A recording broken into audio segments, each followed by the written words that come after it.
Morning, Steve. Good morning. How you doing? Good, thank you. Okay.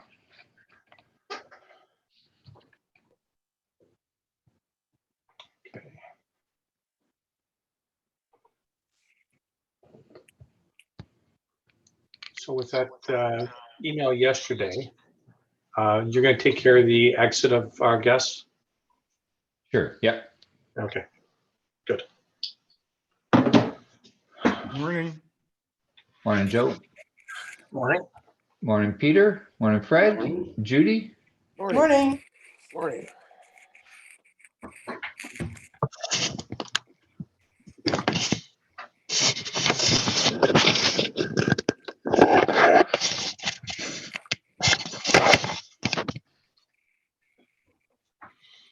That's a good shot. No, it's not. There you go. There we go.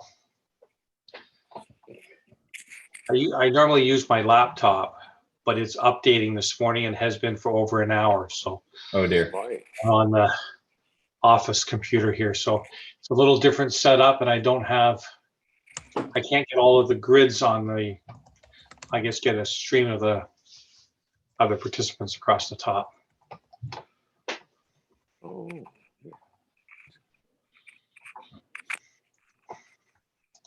Like that painting on your wall there, Steve. It's actually a picture. It's not a painting, it's a photograph. And that's of the Range Lighthouse in Southampton. Oh, okay. At the end of the pier in Southampton. Wife and I have a trailer in Southampton. My parents live just north of there, so Okay. yeah. That's not like Hampton, Ontario, or Hampton, No. Hampton on Taunton either. Yeah. No, it's, Southampton is Port Elgin. Yeah. It's up on the Bruce Peninsula, Lake Huron. Yeah. Nice. Beautiful place. Nice country. Yeah. It is. There's no easy way to get there, though. 3 hours and 20 minutes on average. Yeah. I'll tell you, it's a long Morning, Paul. motorcycle ride. You just need one.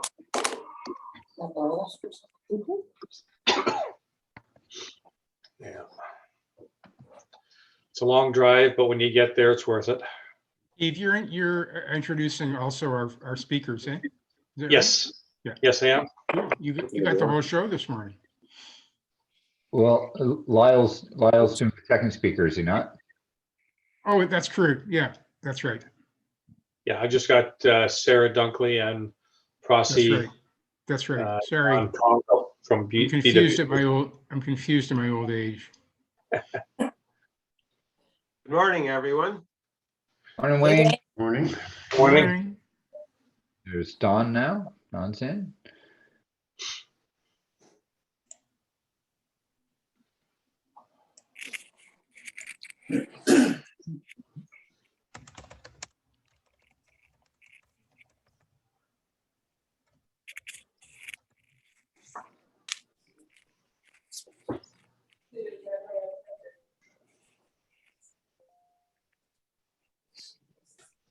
For all of our guests, just to let you know, we normally start at about 7:33. We let the stragglers join in, so. Good morning, Prossy. Good morning. Good morning, Joe. Great to have you. It's awesome. Morning, Judy. Hi. Amazing. You're Good. in Uganda and you're sitting here on this meeting with us. It's amazing. Yes,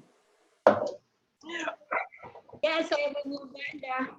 It's really cold here. I don't know what about there? Sorry, Morning, everyone. It's cold here.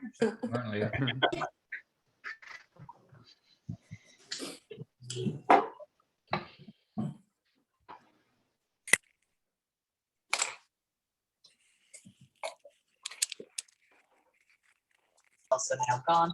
And traveling up this morning along the rest of our highways, we are definitely seeing some extra slowdowns for your Tuesday morning.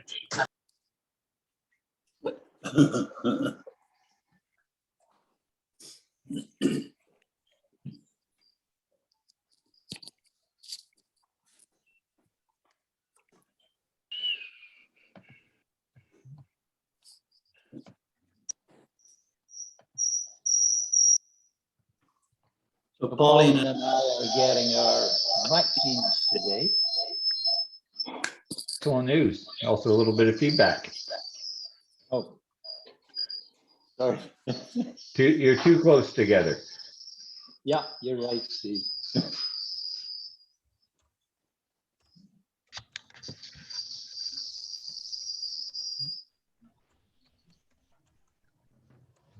All right. People streaming in here. So, which means. Morning, Linda. Morning, Chris, everybody. Doug, Phil, Amy. Good morning. Wow.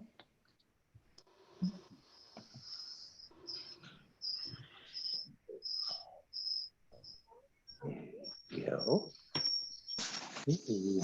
Oh, look at that cat. Still getting us. He's ready. I'm sorry. I'm still getting us.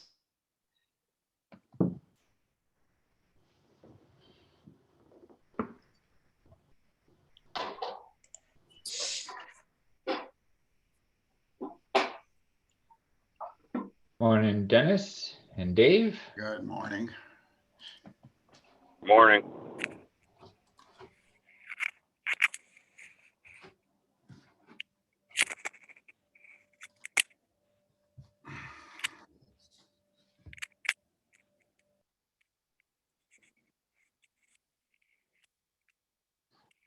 And here comes Ron Collis. Morning, Ron. Don't think his audio's in yet. Morning, Ellie. Good morning. Morning, Ron. Hey, how you doing? Good. Ron, Good to see you back, Ron. good to see you back, buddy. Thanks. How's Maureen doing, Ron? She's continuing to improve. It's good. That's great It's- news. Yeah, thanks for Excellent. asking. Juanita spoke to her yesterday and said she sounded like the old Maureen. Yeah, she sounds like the old Maureen. She's got to go in for. They've got to move the drain, but it's making progress, right? So So Fantastic. happy. That's great. yeah, That's my big happy buck. yeah. Okay. That's a good one. That's a dandy. All right. Well, we may as well get things underway, and I'll let the stragglers in as we roll here. First off, we've got a number of guests to our speakers, Prossy and Judy, and you're going to have a more fulsome welcome shortly. Peter, welcome to another meeting. Great to have you here as a prospective Rotarian. And let's see, am I missing anyone here? Scanning the screen? I don't think so. I think we're still, is Sarah here? Sara Dunkley, our speaker? I don't think we have her yet. No, We don't have her yet. no. I would try to reach her. Okay. Not yet. I just texted her. She's getting on shortly. Okay. All right. That's great. That's great. But we'll proceed, and then we can just chat amongst ourselves as if we have to wait for her. But first off, here comes Sarah now. We'll wait even just a few more seconds. Welcome, Sarah. Oh, there's her audio coming in. Welcome, Sarah. Hello, good morning. Oh, good morning. Okay. So let's get things underway. Welcome to the March 30th edition of Bowmanville Rotary Club. Good morning, everyone. Good morning. We'll start with a couple of toasts. First to Her Majesty, to the Queen, Brenda Canada. to Canada, Canada. and to Rotary International. Rotary International. Mr. Benner, would you like to do the invocation for us? I would like to do that. Okay.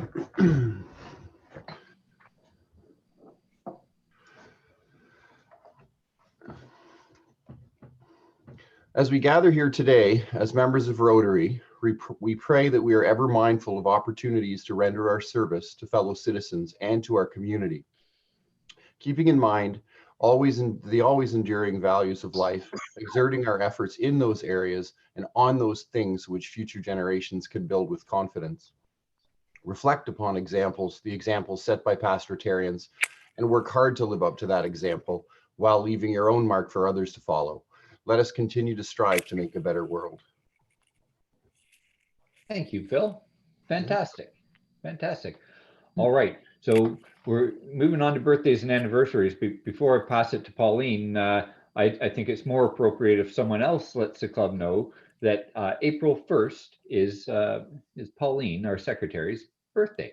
Happy birthday to Pauline. Birthday. Thank you. I was just going to say there's nothing much happening this week. You weren't going to get off that easy, Pauline. I didn't look at the rest of the report, so I don't know. Well, the other birthday this week is honorary member Don Welsh is having a birthday on April the 3rd. He always follows me for some reason. Excellent. Excellent. Okay. Well, with that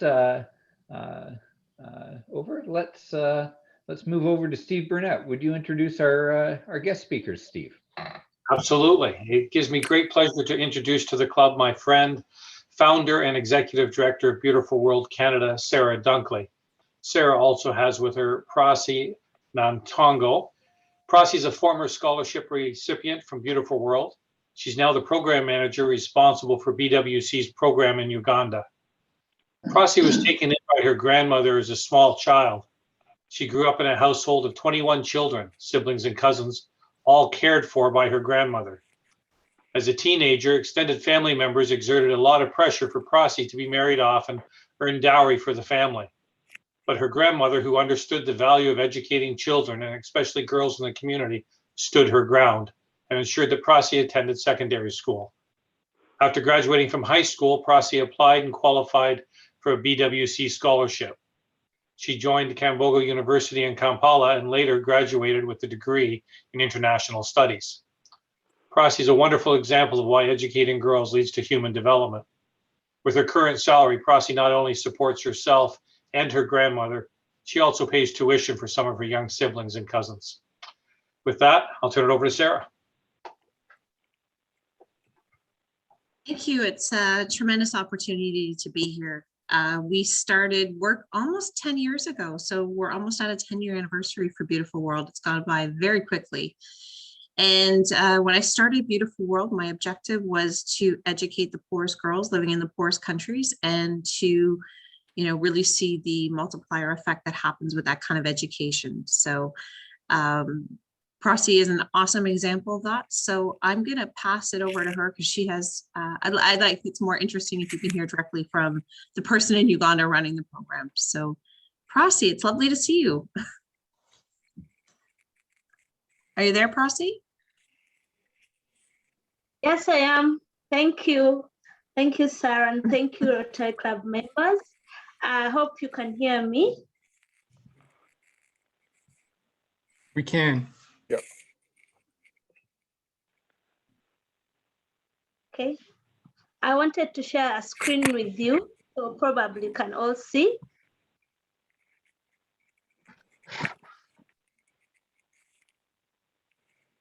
Excellent. We can see it well. Can you see?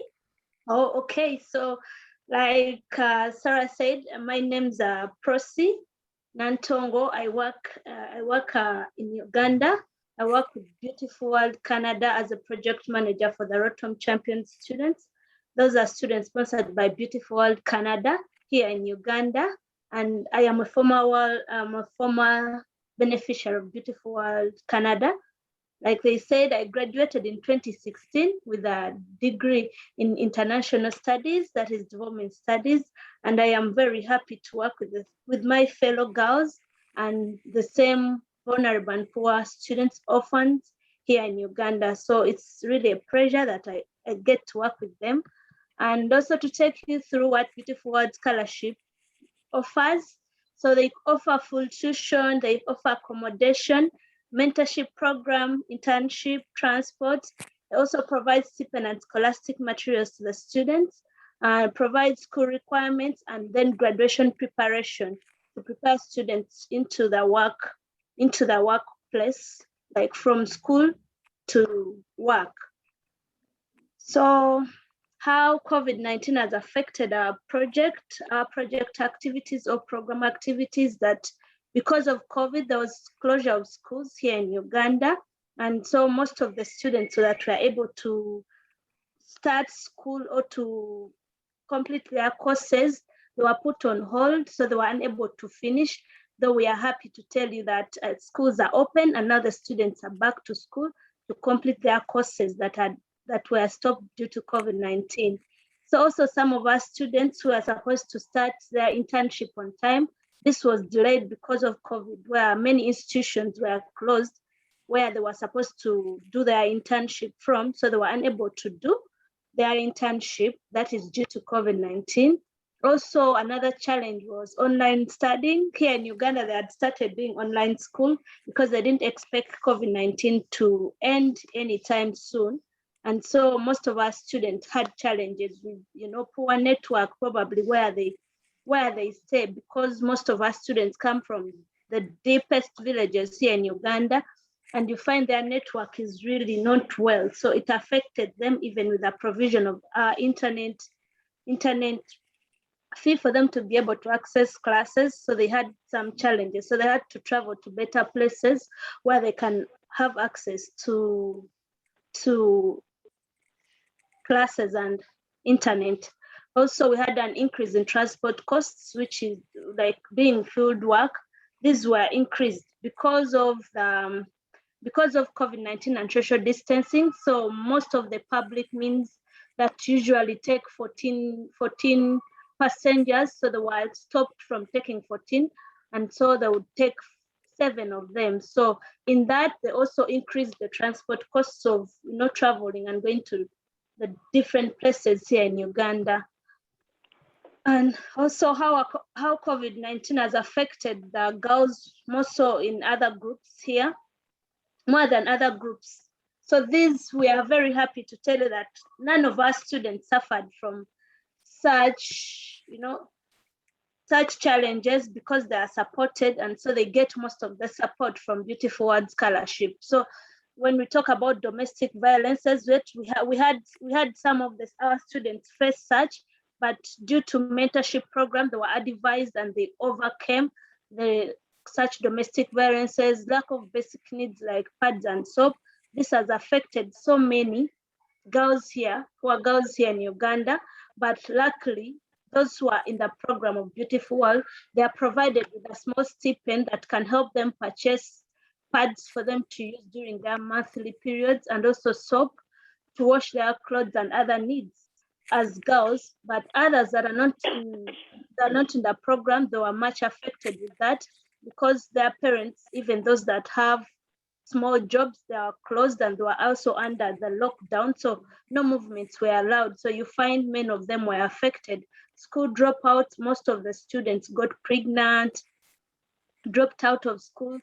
Even when schools opened, some were unable to go back to school due to lack of tuition. So most parents could not afford, and mostly the orphan students were unable to go to school because their parents couldn't afford. And this is mostly girls, because here people prefer, or most families prefer, to educate a boy child than a girl child. So they were instead forced into marriages to get married, and some got pregnant and were unable to go to school. So we are happy to tell you that amongst our Beautiful World beneficiaries, they were all safe and were able to return to school.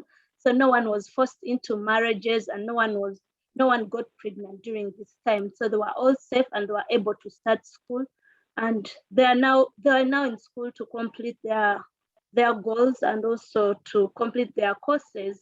Limited access to medical services and treatment. So like we talked about the transport increment, so most of the girls, mostly the HIV/AIDS students or children, were unable to access treatment to the nearby health centers due to transport costs that were involved to go access. But with Beautiful World Hours, they were able to access medical because they have a little stipend that they can use as transport to go access the services at the health centers, and as well as get treatment when they fall sick, unlike other students or other girls that are not under Beautiful World Scholarship. So with the program now in 2021, Beautiful World is supporting 67 students. That is under the program of Rotom Champions.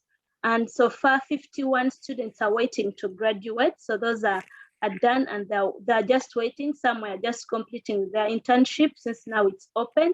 And so very soon they'll be graduating this year. So that is the number we've registered this year. And then the importance of educating a girl, definitely I'll use myself as an example on the first one, because when you educate a girl, then it leads to reduction in early marriages and teenage pregnancy. Like they told you my story before, my family was putting me on pressure to go into marriage when I was still a teenager. Unfortunately, my grandmother, who knew the value of education, had to fight for me, and I was able to finish my high school. And here I am today. I'm not into, I'm able to graduate, and chasing after my dreams, supporting my family and my other siblings. So when you educate a girl child, helps to empower them as leaders and game changers in the community. Personally, I consider myself as a leader because I have so many young girls that are looking up to me. So I get to inspire them to be better people and also to stand strong. So I consider myself as a leader. So I'm a good example of educating, of why people should educate girls. Then also it reduces on the poverty rate. Educating a girl leads to improvement in their livelihood of their families, because women are most likely to invest in their families. Definitely, still I am an example because I am able to support my grandmother. I'm able to support my siblings also, to also go to school, and also support some of my cousins that are orphans that were left under the care of my grandmother. So I'm also able to support them with the little earnings that I get, so they are able to go to school. When you educate a girl child, still it leads to responsibility of when they become mothers, they are more likely to ensure that their students are educated. Yes, luckily my grandmother was not educated, but she believed in educating a girl, and so she fought for me to be able to get educated. And with that, I'm able to support her. So when you educate a girl, she's more likely to earn a higher wage than an uneducated person.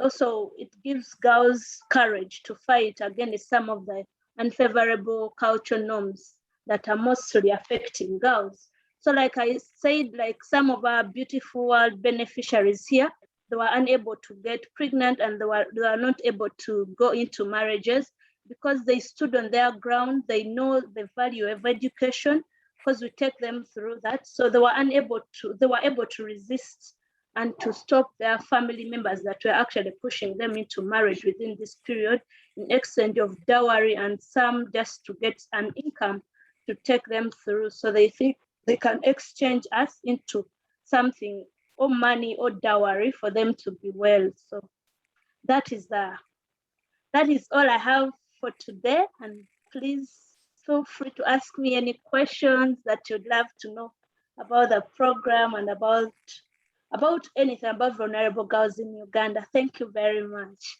for the opportunity to talk to you. Thank you, Prossy. You're welcome. Okay, do we have any questions? And Prossy, if you unshare, yeah, there we go. We can see everyone's hands up now. Does anyone have any questions for Prossy? Joe. Hi, Prossy. Thank you very much for being here. What happened to, how are the siblings, 21 siblings and cousins that you grew up with? How are the other girls doing? Are any of them beneficiaries of Beautiful World Canada or any others? And are they in school? And how, I mean, you got lucky, I guess. What happened to the other ones? Yeah, others are like the young ones definitely are still in school, so I'm supporting them. Then others, they cannot go to school because they feel now they are grown-ups. So they are doing some casual labor in the village, and they are farmers, most of them. So they are doing some digging just for survival. They do farming just for their families and for their homes. So And how do they feel about, how do they feel about your success?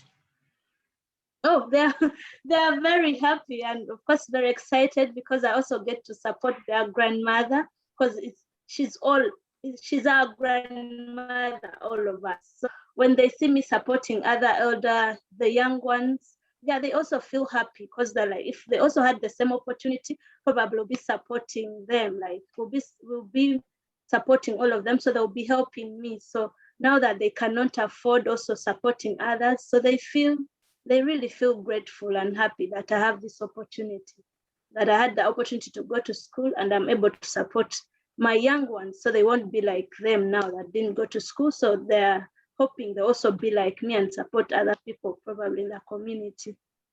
If you have daughters, what kind of life do you think they'll have?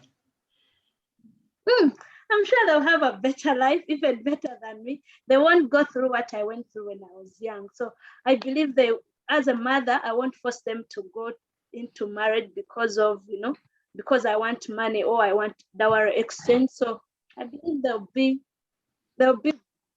better children, I can say. So I believe I'll fight for them. I'll make sure they go to school and they don't get through what what I went through growing up. So I feel, yeah, I worked so hard for them. I believe that. I'm sorry. That's beautiful, Prossy. It's beautiful. Are there any other questions for Prossy? I see Ellie's hand up. Ellie. Yes, actually, it's more or less a comment to Sara and to Steve Burnett. I want to thank Steve for bringing this organization to our attention. And the International Committee has sponsored another young lady in Uganda. And it's really good to see the ripple effect that with Prossy, for example, she got an education and now she is in charge and she's responsible for educating more people. And for me, it's a great pleasure to be able to help someone like this. And if Sara could let us know how the process works now that we have given you, a contribution towards the next lady going through. Absolutely. So what's going to happen now is we have incoming new students. There is a selection process, and I think the students are actually going to be, we have about 6 program partners that we work with. So we have 6 women who do the same role as Prossy does and do them in other countries with other groups of girls. But we've decided that we think that Prossy's program is a great fit for your scholarship, and that's why we wanted her to come, so you can meet the person who's running the program where your student is being supported through.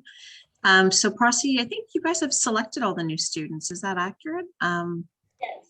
Yeah. So shortly we'll be letting you know the student, the profile of the student that's been selected and matched with your funds, and your funds will support their tuition, their accommodation, their food, their books. We call it like tuition to toothpaste. So basically everything they need to go to school to be successful for the year, that will happen. So Beautiful World is, we work through a partnership model. So instead of having local offices in all the countries we work in, we have found local organizations that are really based in the communities, and they employ people from the communities, and we partner with them really closely and work together to make these programs happen. And it's, we share best practices across all the countries, across all the organizations. And Prossy's organization has always been one of our superstars. So it's a beautiful match, I think, for your funds. And I really want to thank Prossy for coming forward today. You should be extremely proud of yourself. And I, for you, are very proud of you. You've done a wonderful job getting yourself from where you were to where you are. And yes, I'm very proud of you. And I'll just speak to that a little bit. And what we notice is the students have also, like, every student that's been in our program has been through so much. You know, the thing that they share in common is that they've really had a lot of struggles in their lives. And having a program person that is their mentor and their leader, like Prossy, you know, it really helps, because it's you know, she's been through so much, and she's giving them counsel or advice. They know that she has walked in their shoes. So the advice and counsel she's giving them is something that they, you know, they know is effective, and they know that she has been where they've been, and they see where she is now. And I think that really acts as a lot of inspiration. I think that's, you know, people ask, what are the critical ingredients of our program? And I think that is absolutely the most important ingredient, is that, you know, the programs are run by people that the students can relate to, that have walked in their shoes, and can really help and direct them when they're encountering a lot of challenges, and they do. Thank you. Excellent. Thank you so much, Sarah and Prossy. You know, Prossy, as you were speaking, something that one of my favorite writers from Vanity Fair, he's no longer with us, said was the most, I'm paraphrasing, the most direct way to eliminate poverty is to educate women and to give them control of their reproductive rights. You're certainly taking care of one of those, and the future looks so bright because of this program, and our club is so happy to be able to be a part of it. Thank you very much for joining us today. Thank you, Steve. Thank you. So you're more than welcome to stay for the full meeting, but we understand that people are busy and things are going on. So it won't hurt our feelings if you drop off, but you're absolutely welcome to stay for the rest of the program. Okay, moving on. We've got a couple minutes for Happy Bucks here, so I'm going to jump in first. This Sunday, the new members committee put on a fantastic event, if a little bit rain-soaked, for the most recent participants in our respite care program. It was an Easter egg hunt. They did an excellent job making sure that it was all COVID friendly and appropriate. Everyone kept their distance and there was no big groupings or anything. But the kids went around Old Bowmanville and followed clues and picked up eggs, and then they met the Easter Bunny on the front porch of the Old Bowmanville Museum. And we had 27 kids signed up, even though it was pouring rain. 18 of them and their families showed up, and there were smiles all around. So thank you to Phil and Lisa and Leah and Johanna and Doug and all of the members of the new members committee. It was a fantastic event. Well done. Oh, do we have any other Happy Bucks? I have a happy buck and a sad buck. Okay. Go ahead, Renee. My sad buck is that my computer crashed again. So today I'm shopping for a new computer. The happy buck is I got my needle arrest last night for the COVID, so I'm very, very happy about that. So I will give $20 for these both items. Fantastic. Fantastic. Any other Happy Bucks? Okay. Don't see a hand. If I missed it, speak up. All right, moving on. It's time for a classification talk from Leah Bourgeois. Leah, the floor is yours. Good morning, everyone. Hope you can hear me okay. I have to be honest, when Joe had mentioned, keep it to 7 minutes max, I said, no worries at all. I could probably top maybe a minute, and then maybe I'll set a record for the shortest classification. Anyways, just to give you a little bit of history about myself, originally from Curtis, born and raised. I attended elementary schools in Curtis and then went on to Curtis High. I'm the youngest of 3 kids, having 2 older brothers. I attended Loyalist College, where I took a recreational leadership program. After college, I worked in healthcare for a few years, doing therapeutic programming. And then I switched in 2001, starting with OPG. And over the 20 years that I've been with OPG now, I've worked at both stations, both the Pickering and Darlington plants, in various roles. The last 10 years, I've worked in stakeholder relations, where I've had the opportunity to work with many local community organizations across Durham region. And part of my role is building community partnerships and providing programming. So whether it's kids programs or working in the information center, hosting public, standing on a bus, giving bus site tours, that's just some of my everyday things I get to do in my work world. Outside of work, things that keep me busy, my family, of course, my husband, Matt, and I've been married for almost 19 years. We have 2 teenage kids. Our son Curtis is 16, our daughter Ella is 14. They both go to Bowmanville High. They are both very active in a non-COVID world, typically in sports and extracurriculars. So my husband and I usually say we have to divide and conquer just to provide shuttle services. We're kind of taxi drivers in this stage of our life. So looking forward to getting back to more of an active lifestyle, that's for sure. It's been pretty tough on the kids. So looking forward to returning to some of the activities. For me, some of my hobbies or interests, love being outdoors, hiking, camping. Typically we would do a lot of skiing in the winter. We only got it once this year, unfortunately. I have a newfound love for cooking over this past year, something that COVID has brought in. And I think it's simply because I'm not having to run out the door and cook everything on high. So that's been kind of interesting. Spent a lot of time. We have 2 pets, a dog and a cat. The kids tell me that at times they get more attention than them, of course. And like my family, I do typically like to play sports during our non-COVID time. So it's always good to have some team connections. Our family, we're active members at our church in Curtis, involved in different committees and have helped out in leadership roles with some of our child and youth programs. And I guess the reason for joining, Steve, as most of you know, is my neighbor. And I think we ran into each other on a walk last summer and he put it out there again. And I thought, you know what, I think the time's right. So I love to get to know more people within our own community and help out some organizations right here in Bowmanville. And I think it's been a great fit so far. So having fun and enjoying being a part of it. And that's about it. Wow, that was excellent, Leah. Speedy. Anyone have any questions for Leah?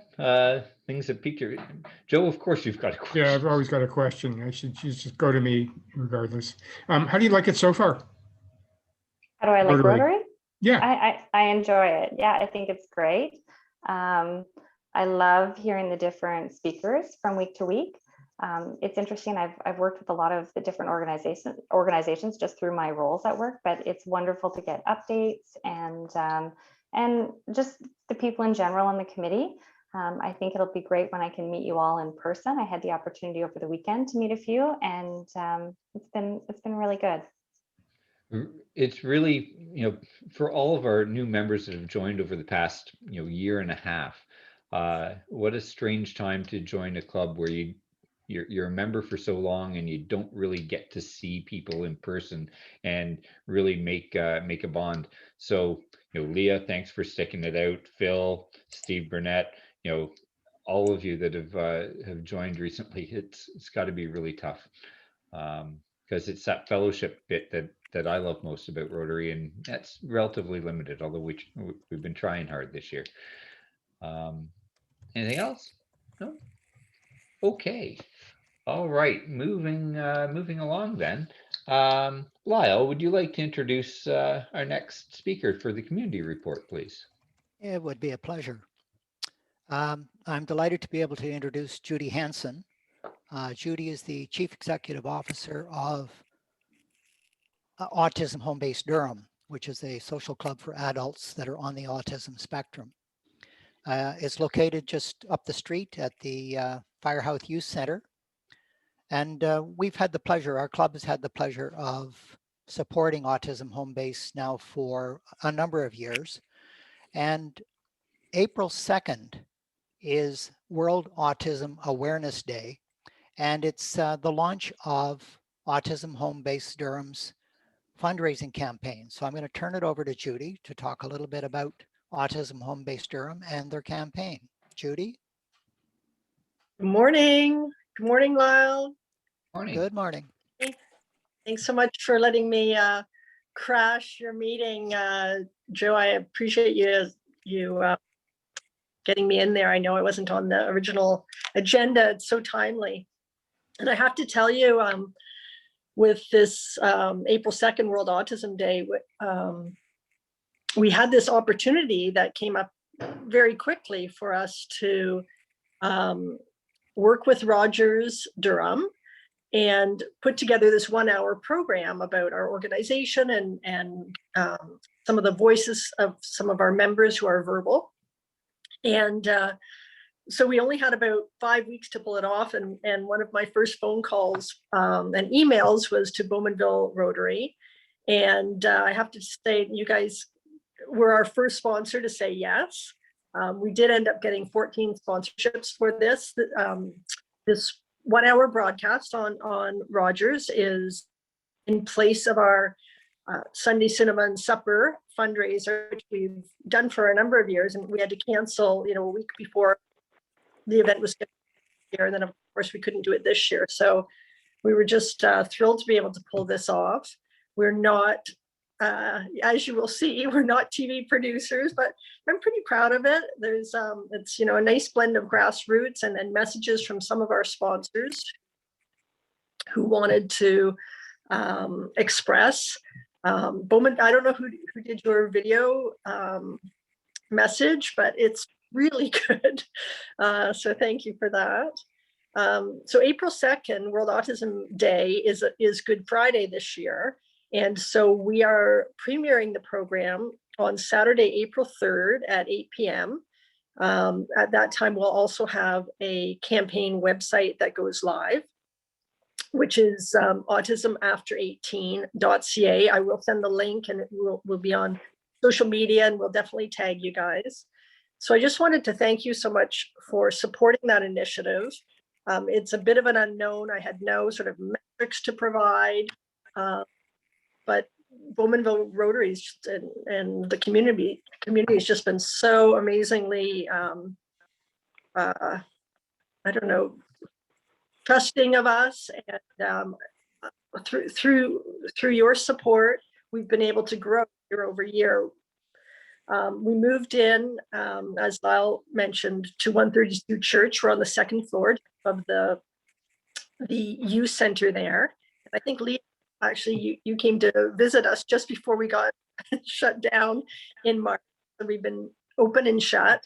We've been providing 5-day-a-week programming virtually, and also, did some outdoor things over the summer, and really looking forward to getting our group back outdoor. The virtual meetups work really well for some of our group, but some definitely struggle. We also, over the summer, we had 12 PALs, peer volunteers, who made weekly phone calls to some of our members who were most vulnerable to isolation. It's been really tough for the families whose kids won't wear masks or don't understand masks and don't understand social distancing. And I know that we had families haven't had their child out of their house for over a year now. So it's can be very oppressive, as you can imagine. However, on Saturday 3rd, and then running several times through the month of April, we'll have this program shining a light on autism, specifically autistic adults. A lot of the conversation, of course, is around little ones when you have autism. So we're continue to serve those from 18 years. As well as that program, we're going to be running a digital campaign asking for individual donations to those in the position. And we have a few auction items that will be up on our site. We're just doing a few. We have a signed Leafs jersey, and we have a guitar signed by the Tragically Hip. So just a few really fun items. So we are hoping to reach a goal of $30,000 for this campaign to offset that money that we're losing in our fundraiser. And we're about, with our sponsorships, we're about 24,000. So we really feel it's doable. Yeah, I hope you'll join in. If you can't, if you have something different to do at 8 o'clock on Saturday night, the program will be available by link on our website, as well as we'll be rerunning on Rogers and live streaming through the month of April. So thank you very much for all your support and for listening to me again today. I can't wait till we can get back together in person, and I'd love sometime to have anyone who's interested over to the hub. I think you'd be really proud of what we've built together. That sounds fantastic, Judy. What a great event. I'll do my best to turn the channel and watch. Looks great. And Ellie, I'll get to your question in a second. That you asked about who did the video. I'm pretty sure that it was Ron Collis here that's responsible for the production effort behind it. And of course, the star was Lyle. But Lyle. Yeah, Lyle did all the work on it. I just filmed it. Lyle's a talent. No, hardly. It was Ron that actually made me look half decent. There you go. Oh, God. There you go. Way to Well, go. the teamwork, right? Teamwork. Ellie, you have a question for Judy. Yes, I do. I have a nephew who is a tragically hip fanatic. When is this auction? Yeah. Where and when? A bunch of people that are you just frozen there? Am I okay? You're okay now. Okay now. It's a 6-string. I don't think the guitar honestly is anything, it's a 6-string acoustic that was donated by Long and McQuaid. And it's been traveling throughout Ontario to get pictures of the Tragically Hip. And it'll be up for auction. I believe the starting bid is about $500. There's no way to sort of put a value on that item. Yeah, so it's exciting, but we'll have photos of it, and you can. How do they actually bid on this? So it's an online auction. We are using a company a platform called 32 Auctions, like the number 32 auctions.com or .ca. So we're managing it ourselves. When our fundraiser was canceled last year, we had it was a week out, we had a number of silent auction items we had intended to offer at our event, and we used a company called Canada Auctions. But and what they do is they have their own items too that they bring in, so you get sort of a percentage of anything of theirs that's sold, and then any of yours. So that worked really well. But we just really wanted to focus this one on being sort of very grassroots. And so because we're going to try to keep it under 8 items, we thought we could manage this one ourselves. It's a really easy platform to use. If you're thinking of doing an auction, I'm happy to share any info on that. Actually, I think United Way has an auction on right now, and they have used that platform as well. I just noticed it on. Great. So through your website, we can get to a link for 32 auctions and straight to your bit. Is that right? Yeah. Excellent. have a special URL just because we think it's easier to remember, which is autismafter18.ca. It will be live as of Friday. Okay. Or you can go to our regular email address, website, autismbase.com, and there's a pop-up there that'll take you to the site, the campaign site. Fantastic. Thank you. Joe. Yeah, it's a, sort of a plug and a question. Judy, I think you're aware of the gentleman we're going to be having as a speaker April 29th. Just want to let people know we have a guy named Todd Simcover, who is an autism self-advocate. He is, he's got a master's degree in research in autism. I forget, I apologize to him for not knowing what it is, but he's a big advocate for neurodiversity, which is diversity of the brain, and which is a growing movement. And he'll be speaking to us on April 29th. Judy, I think you know him. He knows of you guys and says you do wonderful work.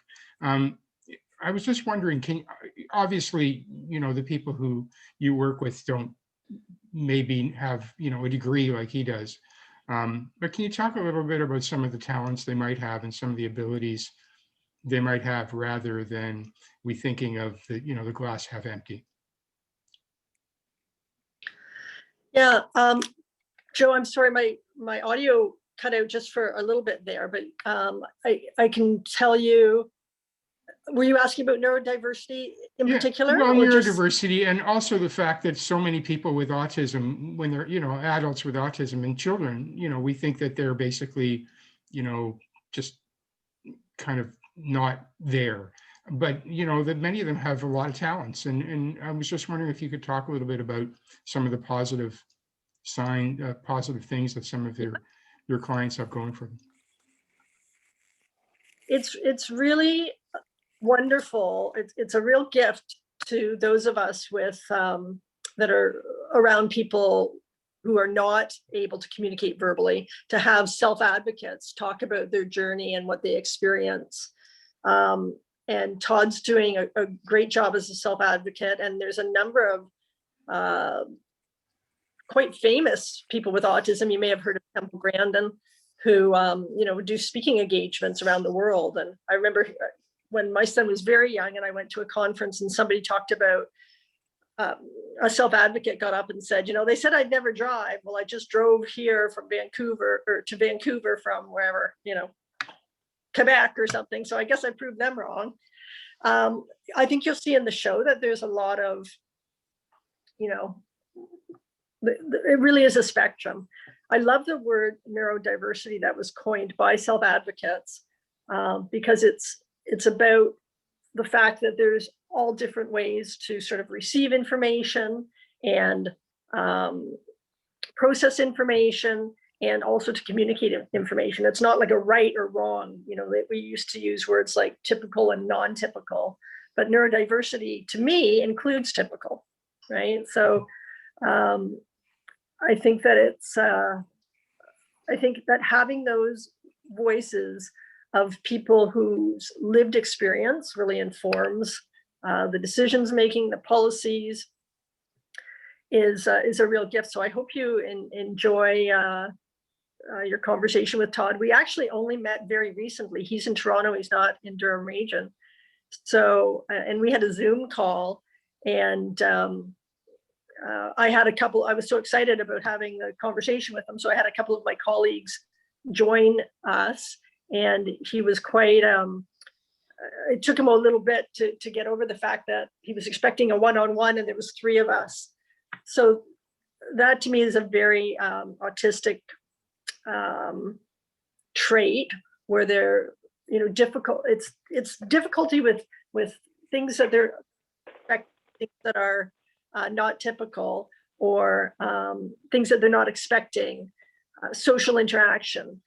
That, where regardless of where you are on the spectrum, that is a constant. Those communication challenges, even if you can speak, but understanding the nuances of communication, understanding, you know, turns of phrase and not taking them literally. You know, I could eat a horse doesn't really mean you would eat a. So I think you'll really enjoy his discussion, and yeah, I think it's amazing that you guys care enough to spend time listening to voices. All we're trying to do is build a community of people who welcome and accept differences, and not tolerate them, but really sort of embrace them and go, gee, what, you know, having this information makes having this other perspective is of real value. And not everybody's, you know, ready to listen. And I feel your group is so progressive with that, with all your international work. That was an amazing story this morning. So thank you for listening to him as well. Thank you so much, Judy. It was a pleasure to have you here, and we learned so much. Oh, Phil, you've got your hand up. Either that or you're blocking your camera. No, I have my hand up. So my comment was more to Joe with regards to this, as I'm not sure how many of you are aware, but so I have twin boys, one of who is autistic on the high end of the spectrum. And, you know, when you ask about, you know, the negatives and, you know, the skill sets as well, the positivity, it's a really strange thing, as my boys are 16. So I have the luxury of having a child without autism and one with, so I have direct comparisons on what that looks like. So when you talk about the spectrum itself and being on the high end, to see the differences in intellect and just ability overall, you find that the results are pretty staggering. So what I mean by that is, Julian, being on the high end, he has abilities to problem solve and see things in a different way than anyone else could ever see. And I think that exists across the board within autism with kids. I mean, because of the different way their mind is wired, they see things in such a different light. And of course, they do have communication issues, like you're talking about, you know, excuse me, with taking things literally. That happens on a regular day. You also have issues with the transition to adulthood, where you're kind of like, okay, is that behavior autism, or is that a 16-year-old jerk? So you know, you really struggle every single day to figure that out. But in terms of, excuse me, going forward, the things that we see are fantastic, because, you know, the ability to fixate is generally, like for us, is very big struggle. But going forward into a career, you can see how that's going to be such a benefit to him, because he'll be able to solve problems and get so deep into it. And I think that one of the biggest things that has happened, at least that I've seen, is that Microsoft have an autistic hiring program now, where they hire autistic kids because of their ability to see things in such a different way. And they will be able to take us to different places than our normal brains can. So when you view autism as a problem, really, I view it as an evolution, where we're changing our brain to take us to different planets, you know, that type of thing. So it's an interesting journey, to say the least. Phil, that was really interesting. Thanks. And Ron, you got a question? You're muted. Yeah. I just want to follow up with what Phil says, because Asperger's, which is high functioning autism, there's a huge number of examples of very famous people who have Asperger's, like Steven Spielberg, and that's just one example of someone who actually has been extremely successful mainly by looking at things, as Phil was saying, from a different perspective. So. Fantastic. Well, that was great, Judy. Thank you so much for joining us. Really interesting discussions, and we're so happy to be a part of your campaign. Thank you for letting us be. All right, announcements. I don't have too many announcements today, but I'll take them from the floor. I do have two. first. First off, I think we should call attention to Peter Kennedy here on the screen. Peter is from Newcastle and he's a prospective Rotarian. Yesterday, our Director of Membership put Peter's name forward and it's gone to the board. So very soon we'll be welcoming Peter into the club. So thanks for joining us, Peter. And next thing is April 24th is planned to be a great big day for Rotary across several districts. We've talked about the Great Lakes watershed cleanup before. So Lloyd and Fred and team are working to kind of put that together and plan it, but they're doing it very tentatively. Even though we've got 4 sites planned, we had COVID in mind. They're planning on about 4 sites: Bowmanville Creek, Valley Creek, West Beach, Bowmanville, and Bondhead in Newcastle. We're very mindful of what's going on right now with the numbers, and as much as the district is very conscious of it as well.